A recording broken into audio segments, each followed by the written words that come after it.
샬롬, 좋은 아침입니다. 오늘 말씀은 이사야 14장 24절부터 15장 9절까지입니다.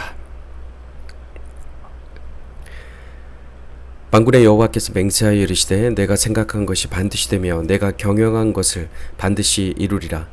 내가 아수르를 나의 땅에서 파하며 나의 산에서 그것을 짓밟으리니 그때 그의 멍에가 이스라엘에게서 떠나고 그의 짐이 그들의 어깨에서 벗어질 것이라.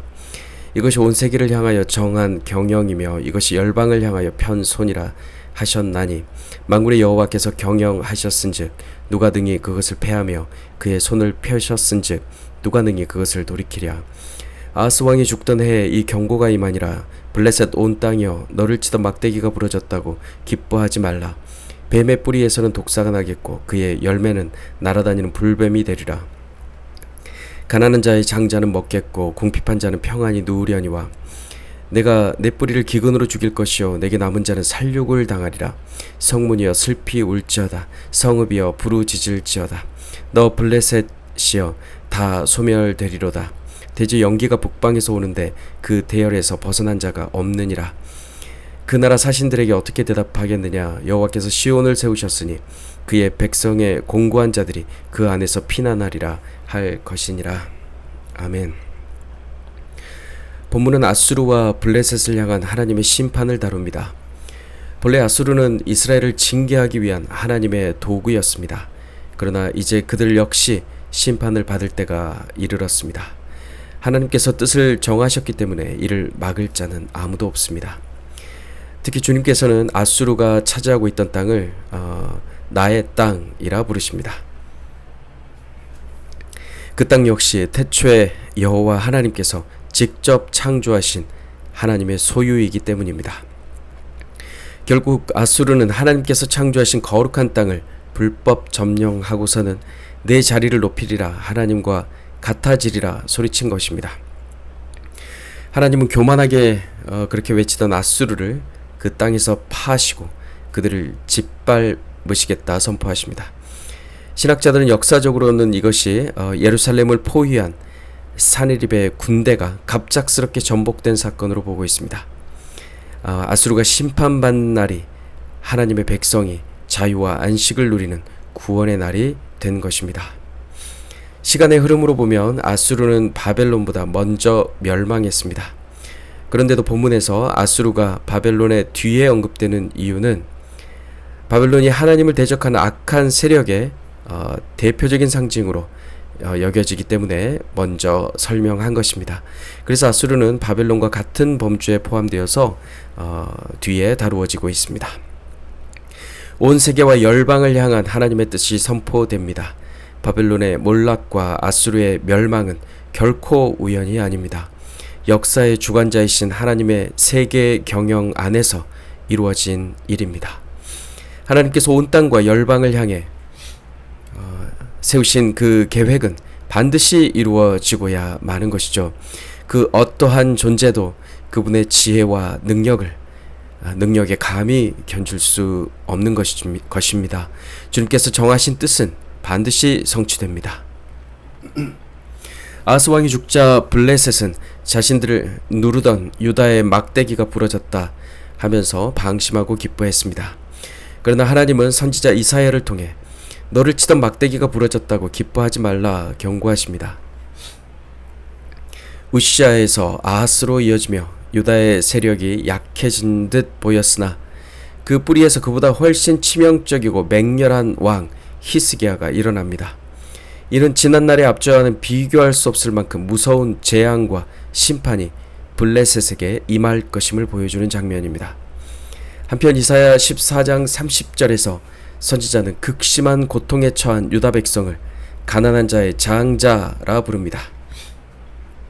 여기서 장자는 세상에서 가장 가난하고 힘없으며 극심한 결핍과 고통 상태에 있는 남은 자들을 말합니다. 하나님은 그들의 모든 필요를 채우시고 참된 평안을 주시겠다 오늘 약속하십니다. 현재 고난과는 달리 그들에게 찾아올 미래는 완전히 다른 양상입니다. 유다 백성은 마침내 목자 되신 하나님의 그 신실한 보호 아래 평안이 거하게 될 것입니다. 굶주림과 방황의 고통에서 완전히 벗어나게 되는 것이죠. 반면 블레셋은 그들의 이제 기근으로 뿌리가 죽고 전쟁에서 생존한 그들의 남은 자들은 완전히 살육당하게 됩니다. 연기가 북쪽에서 오는데 그 대열에서 벗어난 자가 없느니라 라는 말씀처럼 북쪽의 강대국 바벨론을 하나님은 그의 심판의 도구로 삼아서 블레셋의 온 땅과 성읍을 완전히 소멸시키십니다. 이처럼 선지자는 시온의 안전이 오직 여호와께만 달려있음을 분명히 말합니다. 하나님만을 피난처로 삼고 시온에 거하는 주의 백성을 하나님께서 친히 보호하시고 돌보시기 때문입니다. 시온은 하나님의 임재가 있는 곳을 말합니다. 이 아침 하나님과 바른 교제 가운데 있는 성도님의 그 마음이 바로 성경이 말하는 시온입니다. 이어서 모압에게도 갑작스러운 멸망이 찾아옵니다. 밤중에 들이닥친 재앙 앞에 그들은 속수무책으로 당할 수밖에 없습니다. 산당에 올라가 신의 이름을 부르며 울부짖고 굵은 베옷을 입은 채 머리카락을 밀고 수염을 깎으며 애통해야 합니다. 하지만 상황은 전혀 바뀌지 않습니다. 감당할 수 없는 멸망의 시간이 하룻밤 사이에 한순간에 그들을 엄습합니다. 모압을 향한 하나님의 심판은 인간이 쌓아올린 재물이 얼마나 무의미한지를 분명히 고발합니다. 그들이 그토록 자랑했던 부유함은 도리어 피난길에 무거운 짐이 되어버렸고 그 어떤 안전도 보장해주지 못합니다. 사랑하는 성도 여러분, 오늘을 살아가는 우리 그리스도인은 이 세상이나 세상에 있는 것들을 사랑하지 않습니다. 세상이 주는 육신의 정욕과 안목의 정욕, 이생의 자랑을 붙들지 않습니다. 그 까닭은 이것들이 아버지 하나님께로부터 온 것이 아니며 결국 다 지나가 버릴 헛된 것이기 때문입니다. 이사야 선지자가 선포하듯 여호와 하나님께서는 세상의 심판 가운데서도 당신의 백성을 위하여 시온을 세우셨습니다. 그곳이 어디입니까? 바로 하나님의 임재가 가득한 곳입니다. 하나님께서 우리와 인격적으로 깊이 교제하시는 곳, 그곳은 참된 피난처입니다. 성경에서는 그곳을 곧 아버지의 품이라고 말합니다. 시온은 아버지의 품이며 시온은 하나님이 임재하신 나의 마음의 중심인 것이죠. 예수님은 이 시온을 표현하실 때 내가 아버지 안에, 아버지가 내 안에 계신다 라고 하셨고, 그리스도인 또한 그러하다 요한복음에 말씀하셨습니다. 아버지와 우리 하나님의 아들 예수와 우리 그리스도인이 온전히 하나 된 이 시온의 모습이, 이 진리가 참으로 놀랍습니다.